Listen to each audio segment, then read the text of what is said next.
भारत माता को समर्पित किया करो। हम तो तुच्छ शरीर हैं। ये पुष्प इसी के चरणों में, ये माँ प्राणों से भी प्यारी है। मन मस्त फकीरी धारी है, मन मस्त फकीरी धारी, मन मस्त फकीरी धारी, बस एक गुल जय जय भारत, मस्त फकीरी धारी, बस एक गुल जय जय भारत, जय जय भारत, जय जय भारत, जय जय भारत, जय जय भारत, जय जय भारत, जय जय भारत, मस्त फकीरी धारी है, बस एक गुल जय जय भारत, मस्त फकीरी धारी, बस एक गुल जय जय भारत। हमारा सौभाग्य है कि इस भारत की पावन भूमि पर हमें जन्म मिला, वो भी मनुष्य के रूप में, वो भी सनातन वैदिक हिंदू धर्म में। और इस धर्म में यहाँ बैठ करके ये भागवत की और भगवान की कथा प्राप्त हो गई। ये हमारे जीवन का सुख। हम सुन रहे हैं कि भगवान ने गिरिराज धारण किया। ये क्यों सुन रहे हैं? क्योंकि भारत की भूमि पर बैठे हैं। पाकिस्तान में जन्म मिल जाता, कहीं और मिल जाता तो सुनो मिलता ही, क्योंकि वहां के लोग भी, विदेशी भी दौड़ दौड़ के भारत में सुनने के लिए आ रहे हैं कि महात्मा लोग हमें भी जरा बता दें कि भगवान ने गिरिराज कैसे धारण किया। लेकिन आपका और हमारा सौभाग्य है कि हम उसी भूमि पर जन्मे हैं। ये माँ भारती है, ये हमारा राष्ट्र है। राम, सुनना, राम नाम जपते ना अपन, भगवान राम का पूजा करते हैं मंदिर में जाके और राम राम जपते हैं, राम राम राम राम राम राम राम। राम का अर्थ क्या है? भगवान राम स्वयं बता रहे हैं कि मेरे नाम का अर्थ क्या है। राम का अनेक प्रकार के शास्त्रों ने महिमा गाई है नाम की, पर एक भाव आपके बीच में रख रहे हैं राष्ट्र को समर्पित करते हुए कि राम शब्द के अर्थ क्या है इस नाम का। राम, ध्यान से सुनना, रा और म, रा यानी राष्ट्र और म यानी मंगल। जो राष्ट्र का मंगल करे वही राम है। राम ही राष्ट्र है और ये राष्ट्र ही हमारा राम है। ऐसी जगह पे अच्छी लगी बात की नहीं लगी? देश से प्यार है तो ये हाथ पैर के आज कटवा के आए हो क्या? और पीछे तो ठीक से बजाओ, नींद उड़ेगी तुम्हारी, नींद में सुन रहे हो। बोलो भारत माता की। और आज ये जोश इसलिए भी आ रहा है कि आज क्षत्रिय कुलभूषण, हिंदू सूरज, सनातन हिंदू धर्म और भारत राष्ट्र की मातृभूमि की रक्षा करने वाले हमारे आदर्श, हम सभी हिंदुओं के महापुरुष महाराणा प्रताप की पावन जयंती। बोले महाराणा प्रताप की, छत्रपति शिवाजी महाराज की। महाराणा प्रताप जी ने इस मातृभूमि पर समर्पित हो गए। सोचो, अपने हिंदू धर्म को बचाने के लिए और भारत भूमि को बचाने के लिए इतने बड़े महाराज, महाराणा, मेवाड़ महाराणा प्रताप अपना महल और घर बार त्याग करके जंगल में रहे, घास की रोटी खाई, अपनी सुख सुविधाओं को छोड़ा। किस लिए छोड़ा? जल्दी बोलो, किस लिए? हिंदू धर्म के लिए और इस मातृभूमि के लिए। अगर ये महापुरुष नहीं लड़ते 500 सालों पहले यमुनों से, अत्याचारियों से, आतंकवादियों से, तो आज हम यहाँ पर बैठ करके निश्चिंत होकर के भगवान की कथा नहीं सुन पा रहे होते। उन महापुरुषों को आज प्रणाम करना का दिन है। कल पृथ्वीराज चौहान जी की जयंती थी। देखो अपनी कथा में कितने अच्छे दिन आ रहे हैं। एक दिन एकादशी आई, कल पृथ्वीराज चौहान जी की जयंती थी, उनको भी हम प्रणाम करते हैं। मोहम्मद गजनवी को आंखें निकलने के बाद भी समाप्त कर दिया, ऐसे पृथ्वीराज चौहान थे। और एक महाराणा प्रताप थे। अकबर के काल की बात है। अकबर ने ये कहा, अकबर घबराया महाराणा प्रताप जी से, तो अकबर ने कहा कि ऐसा करो, महाराणा प्रताप जो है खाली इतना बोल दे। अकबर ने दिल्ली से संदेश भेजा मेवाड़, चित्तौड़, उदयपुर में महाराणा प्रताप जी के पास और कहा कि महाराणा प्रताप खाली इतनी सी बात स्वीकार कर ले, महाराणा प्रताप मुझे अपना बादशाह मान ले तो मैं पूरे मेवाड़ को मुक्त कर दूंगा, मैं उन पे शासन नहीं करूंगा। अब बताओ, मुक्त कराने के लिए इतनी सी बात कह देते महाराणा प्रताप कि हाँ मैंने इसको बादशाह मान लिया, लेकिन स्वाभिमान और इस भारत भूमि के गौरव को सम्मानित करने के लिए महाराणा प्रताप ने कहा कुछ भी हो जाए, प्राण चले जाए, लेकिन इस अकबर को देश का बादशाह हम नहीं मानेंगे, नहीं मानेंगे तो नहीं मानेंगे। ये गौरव है, ये गर्व है, ऐसे महापुरुषों की ये भूमि है। समझना किस माँ के गर्भ को पवित्र माना गया है, जल्दी सुन लेना। अब बहुत माताएं जितनी बेटी ध्यान से सुनना, किस माँ के गर्भ को पवित्र माना गया है और किसकी गोद को पवित्र माना गया है? जिसकी कोख से, जिस माँ की कोख से कोई संत जन्म ले, कोई भगवान का भक्त जन्म ले, या कोई भारत माता का रक्षक या राष्ट्र का सेवक जन्म ले, या तो हमारे गर्भ से कोई विवेकानंद जन्म ले, हमारे गर्भ से शंकराचार्य हो, रामानंदाचार्य हो, या फिर छत्रपति शिवाजी महाराज या महाराणा प्रताप जैसी संतान हो जो राम और राष्ट्र की रक्षा करने का कार्य करे, ऐसे महापुरुषों के जन्म देने वाली माताओं की कोख को पवित्र माना गया। भारत की भूमि है कि जीजाबाई छत्रपति शिवाजी महाराज की मां, जब छत्रपति शिवाजी महाराज को जन्म दिया और मंदिर जा रही थी दर्शन करने, तो दासी से कहा कि अगर मेरा शिवा उठ जाए तो इस कितना भी रोए पर इससे दूध मत पिलाना, मैं अपना ही दूध पिलाऊंगा। लेकिन जब जीजाबाई को मंदिर से आने में देर हो गई और छोटे से छत्रपति उठ गए और जोर जोर से रोने लगे, तो दासी ने अपना दूध पिला दिया चुप कराने के लिए। जब जीजाबाई आई और पता चला कि दासी ने मेरे बेटे को अपना दूध पिलाया, तो जीजाबाई ने छोटे से छत्रपति शिवाजी महाराज को टांग पकड़ करके उल्टा लटका करके उनके उदर में से उस दूध की एक एक बूंद निकाल दी। उनका भाव ये था कि इसके अंदर वो दूध जाना चाहिए जिससे भारत और राम और राष्ट्र की रक्षा का स्वाभिमान जागृत हो, कहीं ये अपने मार्ग से ना भटक जाए। ऐसी माताएं हमारे भारत भूमि पर हुई है। तो इतनी पांडाल में जो माताएं बैठी है, आपको प्रणाम है, आप सबको धन्यवाद है कि आप मातृशक्ति हो, इस भारत का गौरव हो, इस भारत को आप धन्य करती हो। आपका सतीत्व, आपका नारीत्व इस भारत भूमि की मर्यादा और गौरव को बढ़ाता है। नारी की वो महिमा है, माताओं की वो महिमा है। विचार करो। अब बताओ, ये कहीं भी चले जाओ देश के किसी कोने में कथा सुनने, पांडाल में पुरुष से ज्यादा कौन मिलेगा? बोलो। तो धर्म को किसने संभाल रखा है? माताओं। ये पुरुष भले कितने डिंगा हाँक ले दुनिया के अंदर, लेकिन समझ लेना इनका काम भी अगर दुनिया में चल रहा है तो उनके घर के अंदर बैठी लक्ष्मी के पुण्य से चल रहा है, उनकी धर्म पत्नी के पुण्य और भजन के प्रताप से चल रहा है। ये नारी है, ये आप सबका सम्मान है। एक बार माताएं अपने लिए ताली बजा लो। बड़ी महिमा है। अभी मैंने कल ही सोशल मीडिया पे एक न्यूज देखी मैंने, मुझे बहुत अच्छा लगा। नारी के लिए ये वो सुनना, देश का एक बहुत बड़ा रेस्टोरेंट है, उसकी कई शाखाएं हैं, कैफे टाइप कुछ है, वो बहुत बड़ा है, वो उसका नाम चलता है। नाम मुझे भी स्मृति में से निकल गया है, कल बताऊंगा। उसका बड़ा नाम चलता है पूरे देश के अंदर, बहुत करोड़ों अरबों का उसका टर्नओवर है। लेकिन उस रेस्टोरेंट का जो मालिक है ना, उसको धंधा करते करते 7,000 करोड़ का कर्जा हो गया। कितने का कर्जा? यहाँ 1,00,000 2 लाख का हो तो हालते बिगड़ जाए गांव में। ये बच्चों को चुप कराओ, कोई भी बच्चों को जाके चुप कराओ।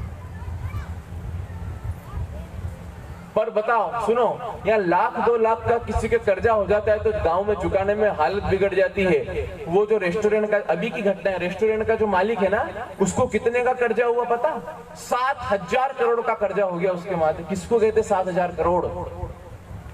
तो उसने निर्णय किया कि मैं अब धंधा बंद कर दूंगा, मैं सब छोड़ दूंगा काम।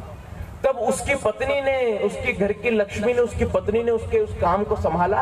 और अभी मैंने न्यूज देखी कि 7,000 करोड़ में से उस महिला ने अपने पति का काम संभाल करके अपने पति के माथे पे से 7,000 में से 5,500 करोड़ का कर्जा चुका दिया है। 1,00,000 2 लाख या करोड़ 2 करोड़ भी नहीं, 5,500 करोड़ चुका दिए हैं। और जो बचेगा उस महिला ने कहा कि मैं वो भी पूरा कर दूंगी, पर अपने पति को चिंतित नहीं होने दूंगी। ये भारत की नारी है, ये भारत की महिला है, ये भारत का सतीत्व है। वो है आप लोग। अपने आप को पहचानो। ये गप्पे लड़ाने में, निंदा करने में, क्या कहते हो गांव में, नंदिया जो भी को, ये सब करने में, सास बहू करने में, ननंद भोजाई करने में, इनमें अपने आप को मत बिगाड़ो। नारी हो नारी, नारी सबसे भारी। पता है कि नहीं पता है? फिर एक विचार करो, आप सब नारी हैं, आप इन झंझटों में, परिवार में रहना है, सब जगह रह करके सबको चलाना है। लेकिन एक बात समझ लो, एक वो नारी भी इस देश के अंदर हुई है जिसने देश के राष्ट्रपति पद को सुशोभित किया, प्रतिभा पाटिल। एक नारी वो भी इस भारत के अंदर अभी हुई है, कल्पना चावला, जिसने अंतरिक्ष में जाकर के भारत का ध्वजा लगाई है। एक नारी इस भारत की भूमि पर वो हुई है रानी लक्ष्मीबाई, जिसने युद्ध के मैदान में अकेले ही अंग्रेजों से लोहा लिया है। एक वो रानी इस भारत की भूमि पर हुई है मीराबाई, जिसने कलयुग के अंदर साक्षात भगवान कृष्ण को प्राप्त किया है। उन नारियों के आचरण पर चल के आज की नारी अपना जीवन बनाए तो इस भारत को फिर से सोने की चिड़िया बनने में देर नहीं लगेगी। आपको करना पड़ेगा, आपको आगे आना पड़ेगा।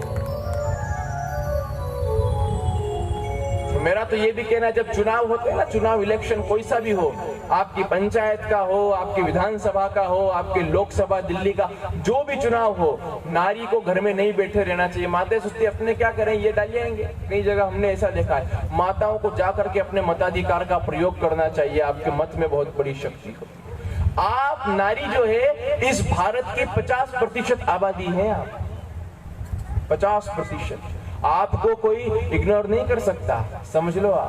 आपको कोई टाल नहीं सकता। आप इस देश की 50% हैं। इसलिए अपने आप को समझो, अपना गर्व महसूस करो। खाली ये लड़ना ने झगड़ना ने, ये इसलिए नहीं है। वो नारी हो, नारी हो। यही कि भारत की नारी ने छत्रपति शिवाजी को जन्म दिया, और यही भारत की किसी माँ ने महाराणा प्रताप को जन्म दिया। जिन महाराणा प्रताप का आज दिवस है, उन महाराणा प्रताप जैसी संतान होनी चाहिए। क्या किया उन्होंने? हल्दी घाटी में समर लड़ो,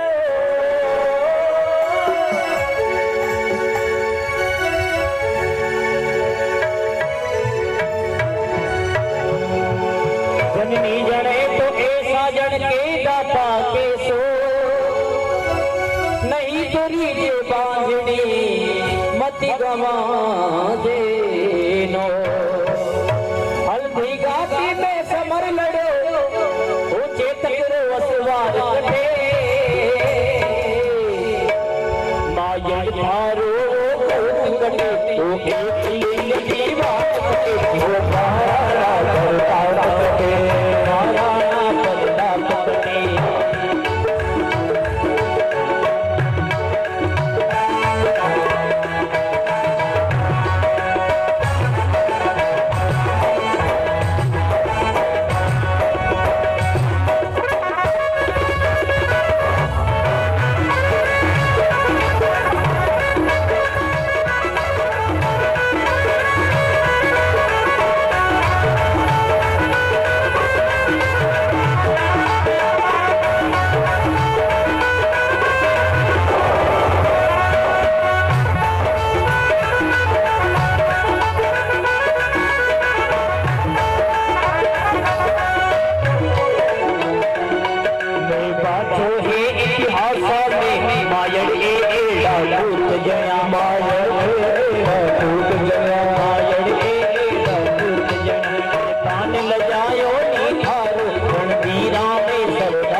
महाराणा प्रताप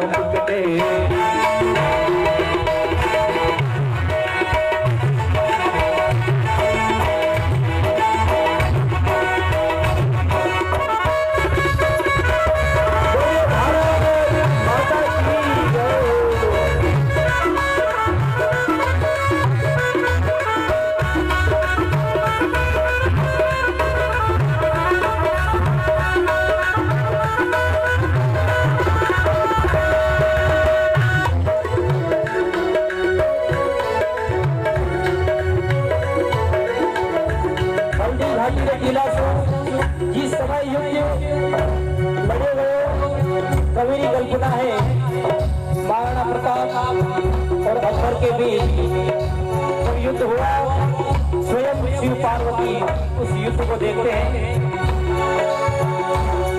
हल्दी घाटी रे लीला सो शिव पार्वती युग लेकर आया, शिव पार्वती युग लेकर आया, पार्वती हल्दी घाटी से लीला से शिव पार्वती युग लेकर आया, शिव पार्वती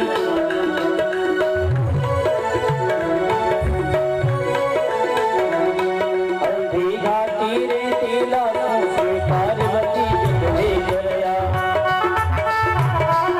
मेवाड़ी धीरारी ताकत अपनी नजरों से तोल रहा, अपनी नजरों से तोल रहा। मेवाड़ी धीरारी ताकत अपनी नजरों से तोल रहा।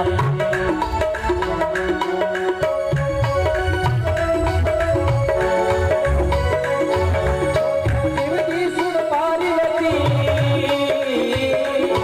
बोलिया शिवजी सुन पार्वती।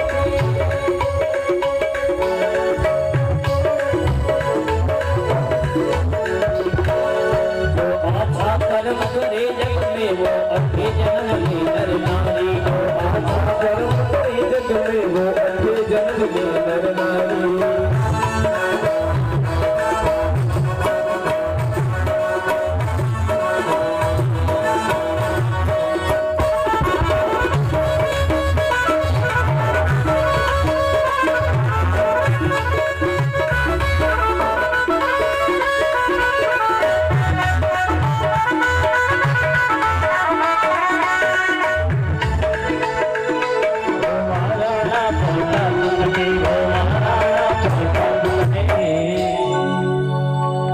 तो ये भारत भूमि का गर्व है, जिस भारत भूमि को ऐसे महापुरुषों ने सुशोभित किया।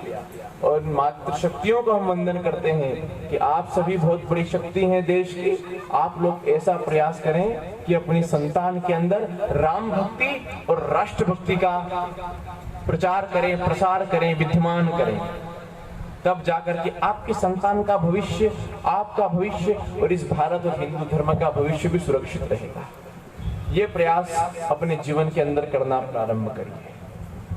आज टीवी पर मूवी देख करके, पिक्चर देख करके, 3 घंटे का चलचित्र देख करके, पिक्चर में, मूवी में आने वाली हीरोइनों को नाचते गाते देख करके इंसान मोहित हो जाता है। और हम लोग कहते देखो कितनी सुंदर है, क्या बढ़िया हीरोइन है, हम लोग ऐसी बातें करते हैं। अरे इनके चरित्र को क्या देख रहे हैं? इनका कोई चरित्र है जो पिक्चरों में देखते हो आप? जिनको बोलो जल्दी, जो देख रहे हो ये कोई, इनका कोई चरित्र है जीवन के अंदर? चरित्र था, चरित्र किसका था? चरित्र था रानी पद्मावती का, चरित्र था मीराबाई का, चरित्र था कर्माबाई का। इन नारियों के चरित्र ने भारत के गर्व को और भारत के और सनातन धर्म के गौरव को, सम्मान को बढ़ाने का काम किया है। इनके चरित्र का अनुसरण जीवन के अंदर करो, समझ लेना जीवन जीने का आनंद आ जाएगा, आनंद आ जाएगा। हाँ, क्योंकि समय निकल रहा है। और कल आपसे क्या कहा था? आप जिस नोट की गड्डी को धन मानते हो वो मात्र धन नहीं है, शरीर भी धन है, जीवन भी धन है, श्वास भी धन है, और ये समय भी धन है। सबसे बड़ा धन क्या है? समय। और समय हाथ से निकल रहा है। इस समय का ऐसा उपयोग करो कि आने वाले समय में लोग तुम्हारा भी इतिहास में नाम गाने लग जाए। समय से समय तक पहुंचने का प्रयास करो। इस समय में हमें और उस समय में हम नहीं होंगे, लेकिन हमारा नाम हो सकता है। ऐसा कुछ कार्य जीवन के अंदर करो, ऐसा प्रयास जीवन के अंदर करो। ये समय व्यथा जा रहा है, समय निकलता जा रहा है। कल कहा था ना, भजले प्राणी रे अज्ञानी, दो जिंदगी जिंदगानी, व्यथा क्यों भटक रहा है, व्यथा क्यों भटक रहा है। क्या गाओ ना, भजले प्राणी रे अज्ञानी, 2 दिन की जिंदगानी, व्यथा क्यों भटक रहा। झूठी काया झूठी माया, कुछ भी साथ न आया, व्यथा क्यों अटक रहा है, यहाँ क्यों भटक रहा है। तो समझो, समझने का प्रयास करो। अजब गजब की बात है, अजब गजब की बात है, जाने है सब कोई, जाने हैं पर माने नहीं, तो मोए अचंबा होए। भगवान ने नेत्र दिए हैं, भगवान ने बुद्धि दी है, हमें सबको पता है यहाँ पे कि क्या सही है और क्या गलत है, उसके बाद भी हम समझ नहीं पा रहे हैं। उसके बाद भी समझने का प्रयास करो, समझो। तो ये कहां से बात प्रारंभ हुई थी कि नास्तिकों के चक्कर में मत पड़ो, राम भक्तों के और राष्ट्र भक्तों की संगति करो, जिससे कि जीवन का कल्याण हो, जीवन का उद्धार हो। नास्तिक क्या, जो भगवान को नहीं माने उसको आप हो कि हम इसको मनवा देंगे, तो ऐसा नहीं है, 2 दिन में आपको हटवा देगा वो वहां से, खुद भी आपको भी नास्तिक बना देगा। इसलिए यहाँ कहा गया महापुरुषों के द्वारा कि नास्तिकों के सामने आप जाओगे देखो और कहोगे अपने अपने धर्म की बड़ाई करोगे, तो नास्तिक उठा करके आपके गुरु जी को, संत को, कथा को, भागवत को, भगवान को, मंदिर को, धर्म को कुछ भी कह देगा और फिर आपको गुस्सा आएगा, करे कि हमारे संत को यूं कह दिया, हमारी कथा को यूं कह दिया, मंदिर को यूं कह दिया, भगवान को यूं कह दिया। अरे नास्तिक इन मूर्खों के पास जाते ही क्यों हो? क्योंकि यहाँ कहा गया हीरा कहाँ ना खोलिए जहाँ कुंजड़ा हाट, हीरा कहाँ ना खोलिए जहाँ कुंजड़ा हाट, चुपके बांधो पोटली ने लागो अपनी वाट। वो क्या जाने हीरे का भाव। अब बताओ, हीरा सराफे में बिकता है क्या सब्जी मंडी में? जल्दी बोलो, हीरा सराफे में मिलेगा सब्जी मंडी में? तो सब्जी मंडी में जाके हीरे का भाव करोगे तो मजा आएगा क्या? उसके लिए तो वही बात है कि काजल की कोठरी में जाओ तो दाग लागे ही लागे, और इस कथा पांडाल में आओ तो भगवान की भक्ति को रंग लागे ही लागे, लागे क्या। तो हीरा कहाँ ना खोलिए जहाँ कुंजड़ा हाट, चुपके बांधो पोटली ने लागो अपनी वाट। क्यों? क्योंकि कौन हमारे साथ है। बस यार 6 दिन में भी आगे आगे वाले ये पुरुष लोग क्या सोफे पे बैठे हुए पतरा हेटा बैठा होंगे कहीं। बोलो कौन हमारे साथ है? कौन हमारे साथ है? कौन हमारे साथ है? दीन बंधु दीनानाथ, दीन बंधु दीनानाथ। एक बार बहुत जोर से पहुंचना चाहिए, 4 भुजा सामरिया जी तक आवाज। दीन बंधु दीनानाथ, बहुत बढ़िया। बोलो 4 भुजा नाथ दी। और इतनी आवाज पहुंचा रहे हो तो थोड़ी गड्डिया पहुंचा देना, वहां गौशाला मंदिर बन रहा है। हाँ, थोड़ा प्रयास करो तो फिर है नहीं, मान लो कि नहीं जा पाए मंडफिया, तो मंडफिया वाला यहीं पास में आके बैठ जाएगा। हाँ, प्रयास करो। बोलो 4 भुजा नाथ की। तो जीवन में ऐसा प्रयास करो। कैसा? जैसा ब्रजवासियों ने किया है, गोपांगनाओं ने किया है, ब्रजांगनाओं ने किया है, ग्वाल बालों ने किया है, वसुदेव देवकी ने किया है, नंद और यशोदा ने किया है। इसलिए उनकी रक्षा के लिए भगवान ने 7 दिन और 7 रात तक गिरिराज पर्वत को अपनी कनिष्ठ का उंगली के नाखून के ऊपर धारण करके रखा है। बोले गिरिराज महाराज की, धारण करके रखा भगवान। जब इंद्र को पता चला कि मुझसे बहुत बड़ी गलती हो गई, अपराध हो गया, मैं भगवान को पहचान नहीं पाया, तो इंद्र दौड़ा दौड़ा भगवान की सेवा में क्षमा मांगने के लिए आया। इंद्र ने बरसात बंद करी, तब श्री ठाकुर जी ने गिरिराज महाराज को पुनः उनके यथावत स्थान पर विराजमान किया है। बोले गिरिराज महाराज की। और जहाँ गिरिराज जी ब्रज में विराजमान है, वहाँ आप सब गए होंगे, जाते हैं लोग, परिक्रमा करते हैं आज भी। कि तेरी सात कोस की परिक्रमा, तेरी सात कोस की परिक्रमा, जखलेश्वरी हे विश्राम, विश्राम तरे माथे मुकुट विराज गयो, मेरे गोवर्धन महाराज, महाराज तेरे माथे मुकुट विराज गयो, तेरे माथे मुकुट विराज गयो, तेरे 56 भोग लगाई दियो, तेरे माथे मुकुट विराज गयो, तेरे 56 भोग लगाई दियो रे मेरे गोवर्धन महाराज, महाराज तेरे माथे मुकुट विराज गयो। बोले श्री गोवर्धन नाथ की, श्री श्रीनाथ भगवान की। भगवान ने 7 दिनों के बाद गिरिराज महाराज को पुनः स्थान पर स्थापित किया। इंद्र क्षमा मांगने आए। इंद्र ने कहा बहुत बड़ी गलती हो गई, ये तो ब्रह्म है। ये कौन है? ये कृष्ण साक्षात ब्रह्म है। हम लोग भी वही कर रहे हैं, हमारे सामने साक्षात ब्रह्म आ जाता है, फिर भी हम भ्रम में पड़े रहते हैं। हम ब्रह्म को क्यों नहीं पहचान पा रहे हैं इतनी उम्र होने के बाद भी? क्योंकि ब्रह्म के होने के बाद भी हमारे अंदर भ्रम है और वो भ्रम हमें भटकाता है। अरे ये ब्रह्म है कि नहीं है, ये भगवान है कि नहीं है, वो भ्रम हमें गड़बड़ करता है जीवन के अंदर। इसलिए भ्रम नहीं होना चाहिए, ब्रह्म होना चाहिए, ब्रह्म होना चाहिए। शंका किंतु परंतु नहीं होना चाहिए। पूर्ण निष्ठा पांडवों की तरह परमात्मा के, परीक्षित की तरह परमात्मा के चरणों में होना चाहिए। इंद्र आए, पर इंद्र को पता है कि मैंने इतना बड़ा अपराध किया है कि भगवान के प्यारों को, भगवान के लाडले ब्रजवासियों को संकट में डालने का काम किया 7 दिन मूसलाधार बारिश करके, तो मेरे को क्षमा कैसे मिले? तो अब क्या किया उसने? इंद्र आया तो है, पर स्वर्ग से कामधेनु सुरभि गौ माता को आगे करके आया। आगे आगे गौ माता और पीछे पीछे इंद्र महाराज। इसका अर्थ समझो, गौ माता ही है जो हमारा उद्धार कर सकती है। गरुड़ पुराण सुनी कि नहीं सुनी? बोलो। एक ने मुझसे पूछा, एक भक्त ने कि गुरुजी मैं 6 मंजिला इमारत पे चढ़ जाऊं और 6 मंजिला इमारत पे चढ़ के नीचे कूदूं तो क्या बचेगा? मैंने कहा बेटा कुछ नहीं बचेगा, 12 दिन तक तेरे घर में गरुड़ पुराण बचेगा और तो कुछ भी नहीं बचेगा, सारे अस्थि पंजर एक हो जाएंगे।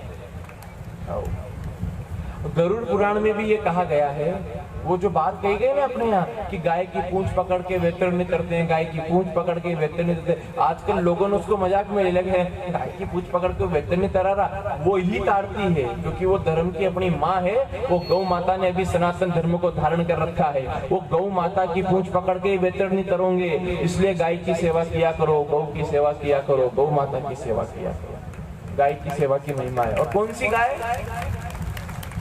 कौन सी? जर्सी। भारतीय नस्ल की देसी गौवंश, वेद लक्षणा गौ माता, देसी गौ माता, वो गाय, उसी का दूध पीना चाहिए, उसी की सेवा करना चाहिए। लोग ऐसे हो गए हैं कि दूध देना बंद कर दे गाय तो गाय छोड़ दे। बताओ, गाय दूध दे या ना दे, लेकिन वो नित्य हमें पुण्य देती है, इसलिए गौ माता की सेवा करना चाहिए। क्योंकि गावो विश्वस्य मातरः, गाय विश्व की माता है और गाय इस धर्म की माता है, इस धर्म का मूल स्तंभ है। ऐसी श्री गौ माता, गौ माता। इसलिए तो आज तो गाय कह रही है कि तुम ढूंढो मुझे गोपाल में, खोई गैया तेरी,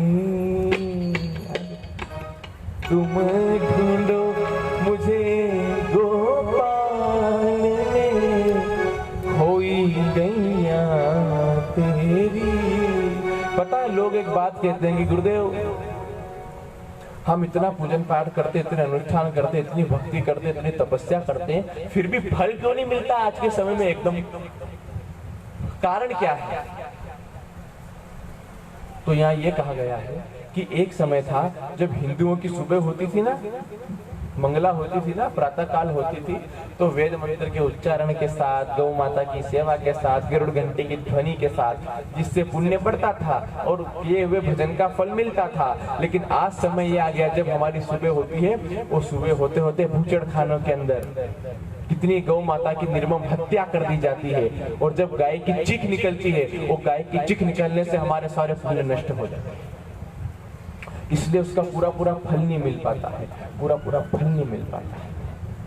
इसलिए हम लोगों ने एक आदत बना ली। इस देश की विचित्र स्थिति ये हो गई है साहब, देश की बुरी बात ये हो गई आज के समय में कि सबने एक मन बना लिया है, कोई भी काम करना हो सरकार से तो कानून बना दो, कानून बना दो, कानून बना दो। गौ हत्या पे भी सरकार कानून बनाए। हम हर बात पे कानून बनाने की मांग सरकार से करते, क्यों? क्योंकि हम लोग खुद कुछ नहीं करते। इसलिए बार बार सरकार से भचड़े खाते हैं। सरकार कानून बनाती नहीं है, सरकार कानून बनाती नहीं है। एक एक घर में एक एक गाय पलना शुरू हो जाए ना पूरे भारत के अंदर, तो एक भी गौ माता सड़क पे दिखाई नहीं देगी। और जब एक भी गाय सड़क पे नहीं दिखेगी तो एक भी गाय की हत्या नहीं होगी, एक्सीडेंट नहीं होगा, थैली पन्नी खाने से मृत्यु नहीं होगी। हमारे घर में गाय तो रखे हम देशी, फिर कोई कानून बनाने की जरूरत भी नहीं पड़ेगी। करें तो सही, प्रयास तो करें। आपका तो सौभाग्य है, ये पास में आपके गांव की राधा कृष्ण गौशाला है मगरे पे। ये गौशाला समिति वालों के लिए ताली बजा दो एक बार, इनको धन्यवाद है कि क्षेत्र की और गांव की गायों को पाल के गौ माता की सेवा कर रहे हैं, गौ माता की रक्षा कर रहे हैं। पूरी राधा कृष्ण गौशाला समिति को मेरा बहुत साधुवाद है व्यासपीठ से, और उनका बहुत अभिनंदन है।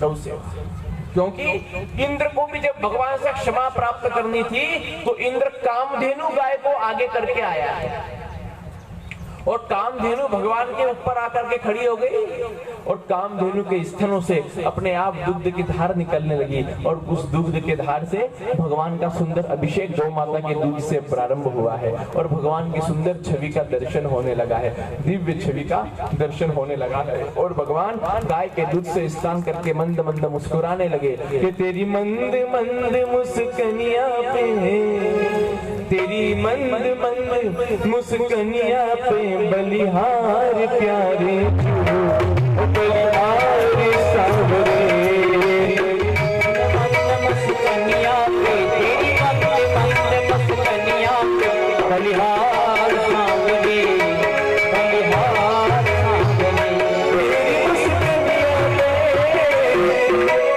बलिहार, तेरी मुस्कनिया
सच्चिदानंद भगवान।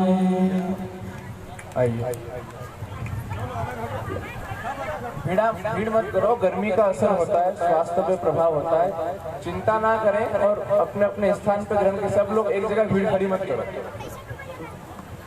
हाँ ठीक है, स्वास्थ्य बढ़िया आप लोग, ये गर्मी का थोड़ा प्रभाव होता है, ठीक है।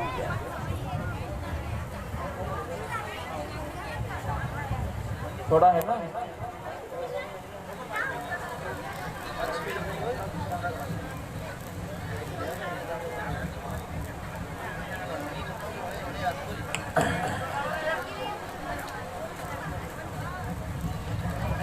पवन तनय संकट हरण मंगल मूर्ति राम लखन सीता सहित हृदय बसहु सुरभु।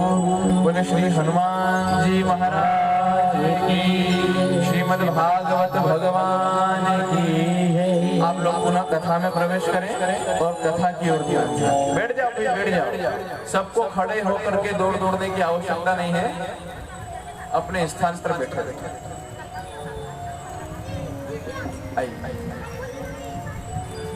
आपका ध्यान पूरा व्यासपीठ पर रखिए।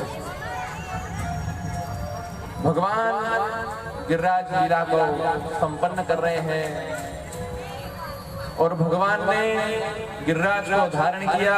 भगवान अपने भक्तों को भी चरणों में धारण करें, ऐसी भगवान द्वारिकाधीश गिरिराज धरण से प्रार्थना है, भागवत भगवान से प्रार्थना है। बोले श्रीमद् भागवत भगवान की, शुकदेव जी महाराज की। आई भगवान अनेक लीलाएं संपन्न कर रहे हैं। इंद्र ने कामधेनु गाय को ला करके, आपका ध्यान कथा की ओर पूर्ण रूप से ध्यान, यही तो कथा है, इधर ध्यान। इंद्र कामधेनु गाय को लेकर के आया, कामधेनु के द्वारा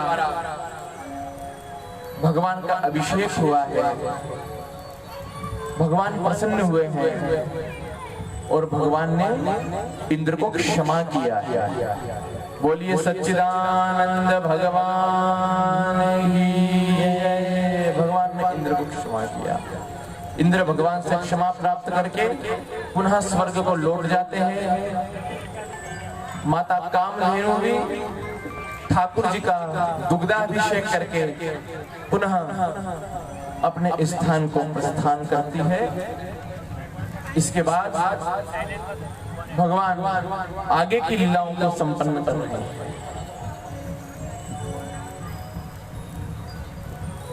कंस मान नहीं रहा है, रोज कोई ना कोई नए नए प्रकार का उत्पात कंस ब्रज के अंदर भेजता है, गोकुल मथुरा वृंदावन में भेजता है, उत्पात करता है।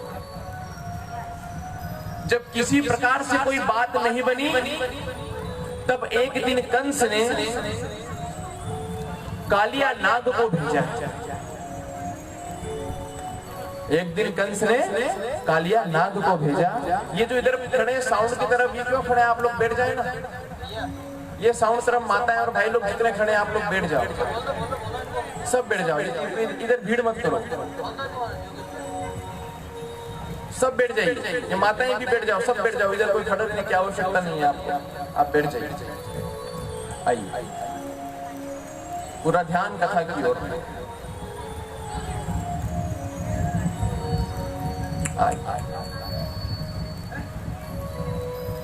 सीधी सी बात यह है भगत भैया कि जिन चीजों के लिए कथा हो रही है, कथा पहुंच गई और उनका जीवन धन्य हो रहा है।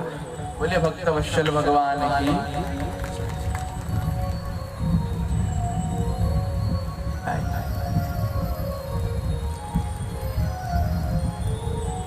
2 मिनट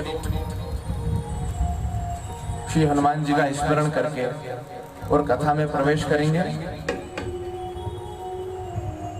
जितने लोग इस पंडाल में इतनी भीड़ बैठी है, आप सबका भी उद्धार इस कथा के प्रभाव से हो रहा है, भगवान की कृपा से हो रहा है और होगा।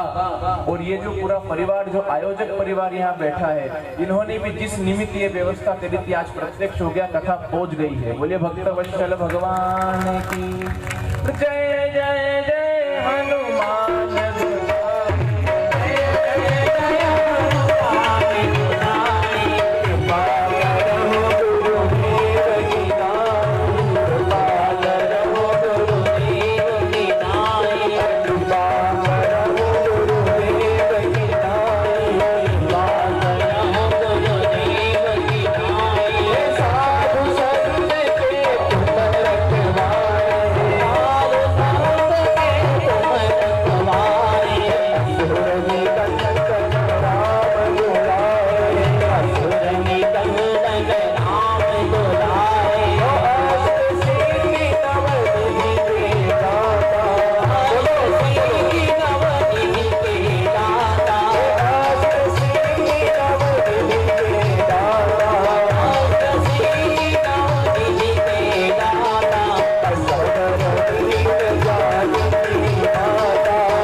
कहते हैं डॉक्टर के पास कोई दवाई होती है, रसायन होता है, आपको देता है तो आप स्वस्थ हो जाते हो। इसी प्रकार हनुमान जी महाराज के पास राम नाम रूपी रसायन है। जब श्री हनुमान जी की कृपा होगी तब जाकर के वो राम नाम रूपी रसायन हमें प्राप्त होगा और हमारी आत्मा का उद्धार होगा।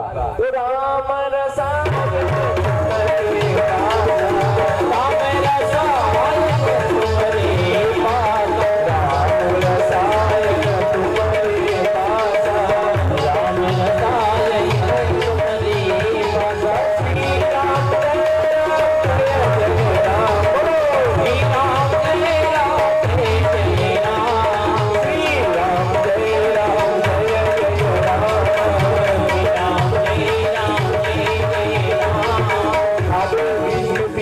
पांडाल नाम महाराज से बोलना चाहिए, नाम का जप होना चाहिए भाव से। श्री राम जय जय राम, श्री राम जय राम, श्री राम जय राम, जय राम जय जय राम, श्री राम जय राम, जय जय राम, जय सिया राम जय जय हनुमान, जय सिया राम जय जय हनुमान, श्री राम जय राम संकट हरण मंगल मूर्ति रूप, श्री राम लखन सीता सहित हृदय बसहु सुरहु। बोले हनुमान जी महाराज की, बोले श्रीमद् भागवत भगवान की जय। आइए पूरा ध्यान आपका कथा की ओर व्यासपीठ को अग्रसित रहे। भगवान अनेक लीलाओं को संपन्न करते करते आगे बढ़ रहे हैं। कंस ने कालिया नाग को भेजा और कालिया नाग ने आकर के, जिसके 100 फण हैं, उस कालिया नाग ने आकर के श्री यमुना जी में प्रवेश किया है और यमुना जी में प्रवेश करके यमुना जी के पूरे जल को दूषित कर दिया, अपने विष से विषैला कर दिया है, विषैला कर दिया।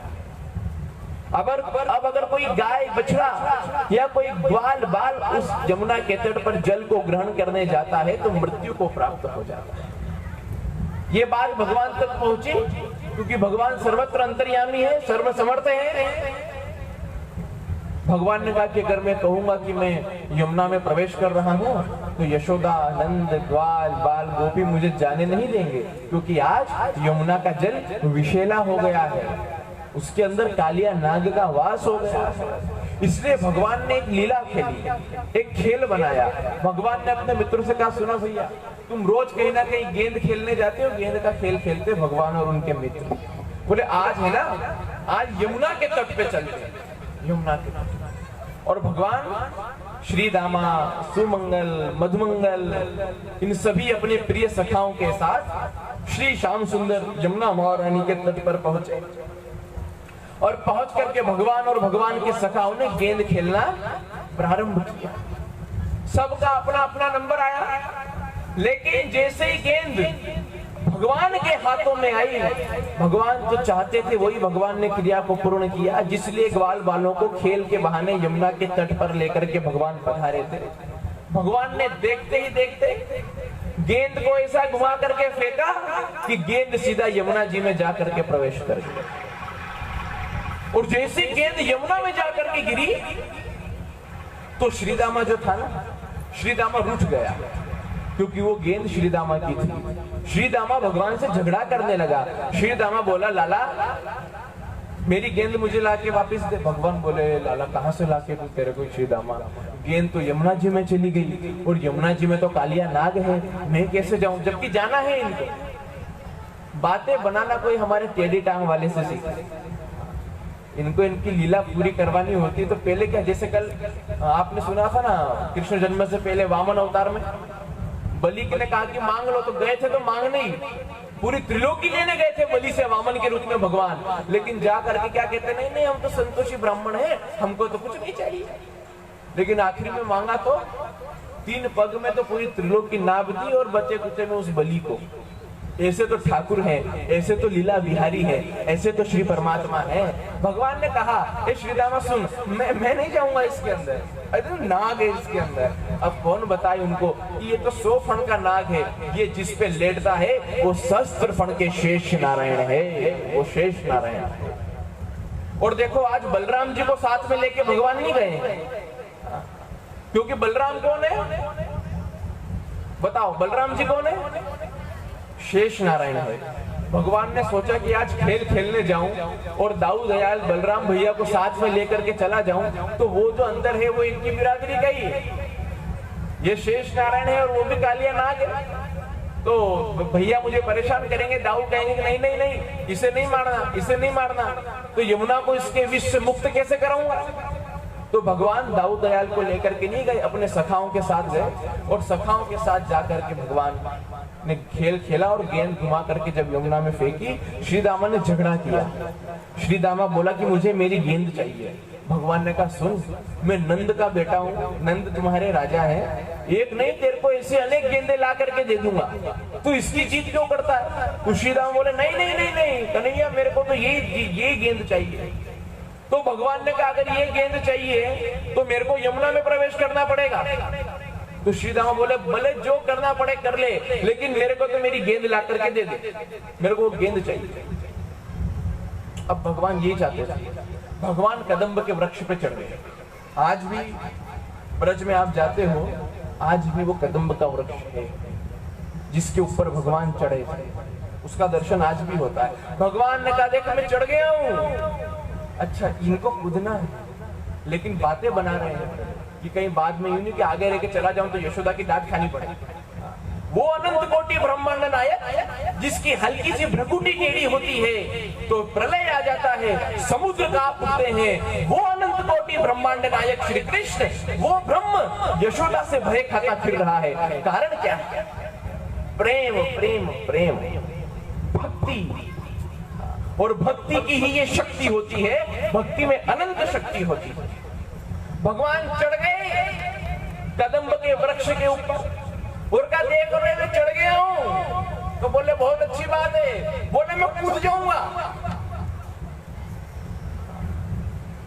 मैं कूद जाऊंगा। श्रीराम बोले, मेरे को नहीं पता, मेरे को तो अपनी गेंद चाहिए, बोले मैं कूद जाऊंगा। तो दूसरे जो सखा थे उन्होंने श्रीदामा से कहा, अरे मना ले इसको, ये नटखट टेढ़ी टांग वाला है, तू इसको नहीं जानता, इस समय कूद जाएगा। तो अब सब सखा कहने लगे, नहीं नहीं नहीं कन्हैया नीचे आ जाओ, नीचे आ जाओ। भगवान ने कहा, काम बिगड़ जाएगा ये, अपन तो खाली चढ़ा रहे थे, इनको सही में कहने लगे कि नीचे आ जाओ। तो कहा नीचे आ जाओ, नीचे आ जाओ, नीचे आ जाओ। भगवान ने कहा, नहीं नहीं तुमने तो मुझसे झगड़ा किया, ये श्रीदामा मान नहीं रहा था कि वही, अब तो वही गेंद ला के दूंगा। और भगवान ने देखते ही देखते कदम्ब के वृक्ष यमुना के जल में छलांग लगाई। बोले भक्तवत्सल भगवान की जय।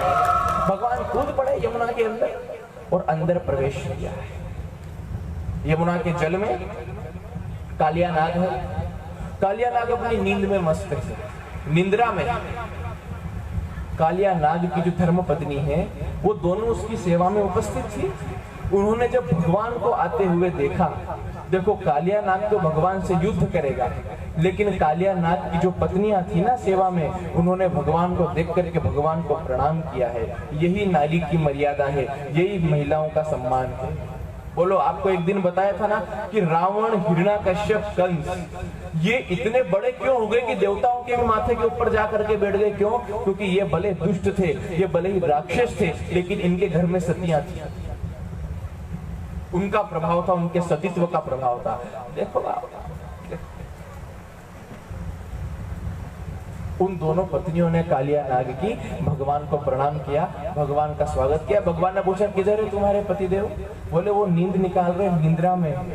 भगवान गए और उस कालिया नाग की पूंछ पर अपने पैर से प्रहार किया, दबाया, और जैसे जोर से पैर लगा करके उसकी पूंछ को भगवान ने दबाया तो उसकी नींद टूटी और फुंकार मारते हुए भगवान की ओर झपटा और भगवान से युद्ध करना चाहा। किससे लड़ रहा है वो? बोलो, किससे लड़ रहा है? भगवान से। बताओ, भगवान से कोई जीत सका है आज तक? और उस कालिया नाग ने भगवान से युद्ध प्रारंभ किया।